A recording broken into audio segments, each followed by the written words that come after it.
আলাইকুম। আজ আমি আপনাদেরকে দেখাবো কিভাবে আপনারা Adobe Illustrator 2020টি আপনারা ইনস্টল দিতে পারবেন। তার জন্য প্রথমে আপনার এই Adobe Illustrator যে ফাইলটিতে আছে সেই ফাইলটি ওপেন করে নেবেন। ওপেন করার পরে রাইট ক্লিক করে এই ফাইলটি জিপ অবস্থায় আছে এটাকে রাইট ক্লিক করে এক্সট্রাক্ট করবেন। তো এক্সট্রাক্ট হইতে কিছুটা সময় নেবে, তো আমরা ওয়েট করব।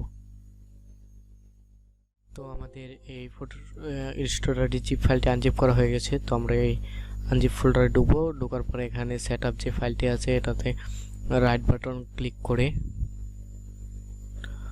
রান এজ অ্যাডমিনিস্ট্রেটরের উপর ক্লিক করব। ক্লিক করার পর পারমিশন আছে আমরা ইয়েস করে দেব। ইয়েস করার পর এইভাবে একটু লোডিং নেবে।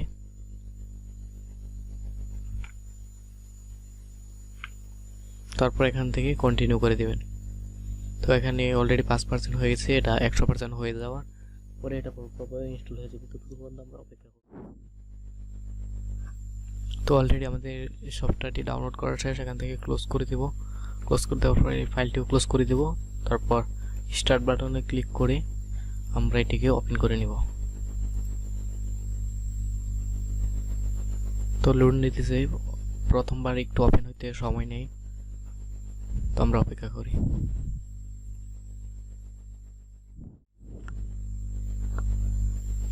তো দেখতেই পারতেছেন আমার এই ইলাস্ট্রেটরটি ওপেন হয়ে গেছে। তো এখান থেকে আমি কিছু দেখতে পারতেছেন একটা নিউ ডকুমেন্ট নিয়ে দেখিয়ে দিয়েছি যে সব কাজই করা যেতেছে।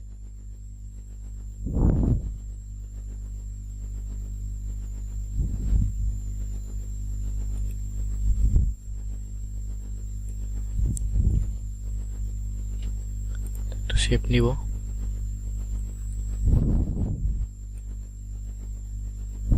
দেখতে পারতেছেন আমাদের সফটওয়্যারটি পুরোপুরিভাবে কাজ করতেছে। তো এখান থেকে আমি ফিল কালারটি চেঞ্জ করে দেখাই।